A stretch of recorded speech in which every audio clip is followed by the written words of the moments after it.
All right, everybody, welcome back for another deep dive. Always exciting to be back. Today's topic, I think it's something that's been on a lot of people's minds and something that I know a lot of listeners have questions about. Mm-hmm. And we're gonna kind of dig deep into this topic of the rapture. It's a big one? It is a big one. Yeah. It is a big one. Yeah. And I know I've gotten some questions on social media about this, and I just kind of wanted to address it head on. Absolutely. We're looking today at a segment from our Daily Bread. Great segment. That kind of digs into this. So, yeah. Are you ready to do this? Are you ready to unpack some biblical prophecy? I'm strapped in. Let's go. Okay, great. So first off, yeah. Can you give us a definition? Like, what is the rapture? Like, what does that term even mean? Yeah, like just the basic definition. So the rapture is the belief that Christ is going to return to earth and take all the believers, all the Christians up to heaven with him. And so that's the basic gist of it. Now, of course, the big question that follows that up is, when does this happen? Right. Because some people believe it's going to happen before a period of intense turmoil on earth that we usually call the tribulation. Mm-hmm. Some people think it's going to happen during the tribulation, some think after. Okay. It's a big debate. Yeah. And a lot of that boils down to, how people are reading and interpreting scripture. Gotcha. But yeah, so two of the big verses that get cited often in this debate are 1 Thessalonians 4:16 and 17, and Matthew 24:40 and 41. Okay. And those are kind of the big proof texts, so to speak, that people go to. Okay. So not all Christians believe in the rapture, though, right? You're exactly right. So who are the groups that do? So primarily you're going to find this belief among evangelical Christians. Okay. Denominations like Pentecostals, Baptists, non-denominational churches. Gotcha. A lot of these churches hold to a pre-tribulation rapture view, which is the idea that, the rapture happens before the tribulation begins. Mm-hmm. And then there's a whole theological system called dispensationalism, Right. which really goes deep into this idea of different periods of time in history where God interacts with humanity in different ways. Okay. And dispensationalists, they tend to see the rapture as this key event that kicks off a whole new dispensation. Interesting. Yeah. So who doesn't believe in this pre-tribulation rapture? So mainline Protestant denominations like Methodist, Presbyterian, Lutherans, Right. They don't usually interpret the Bible in a way that supports a pre-tribulation rapture.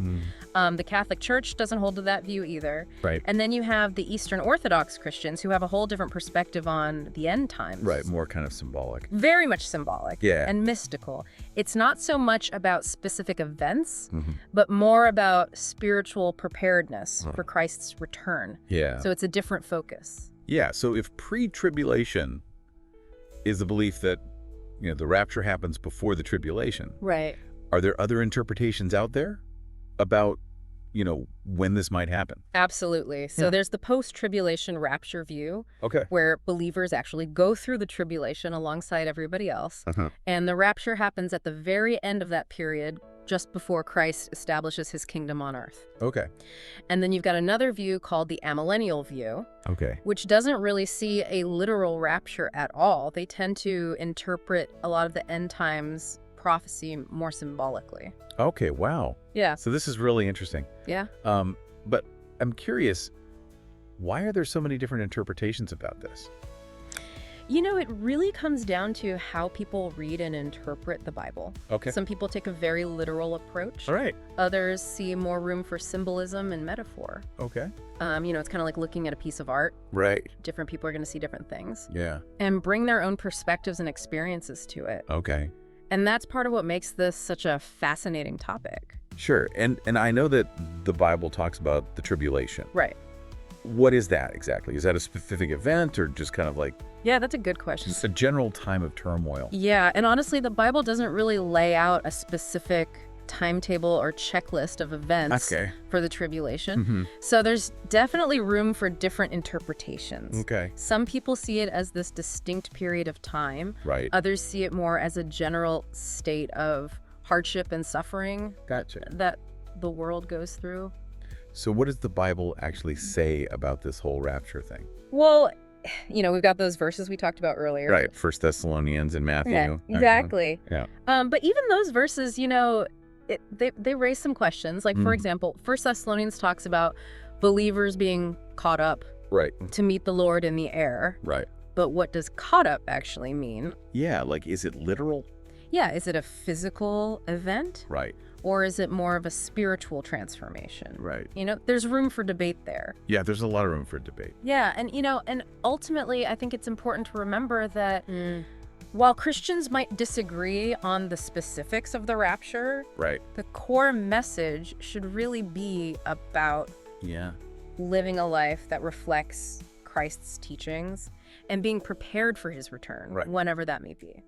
That's a great point that you just brought up, and one that our Daily Bread really drives home is that, this whole rapture debate is fascinating. Absolutely. It's interesting, but it shouldn't distract us from the main message of living a life that's ready for Christ's return, right. regardless of when that is. Exactly. So what do you think? What if the real message of the rapture is about being so connected to Christ that we're ready for anything? That's a powerful thought, Yeah. Instead of focusing on escaping hardship, it's about being prepared for whatever comes our way. Absolutely. Because we have that faith and that connection with Christ. Beautifully said. Let us know what you think. Yeah, let's keep this conversation going. We are always down for more deep dives. Absolutely. Thanks for listening. Thanks, everybody. We'll see you next time. See ya. Bye.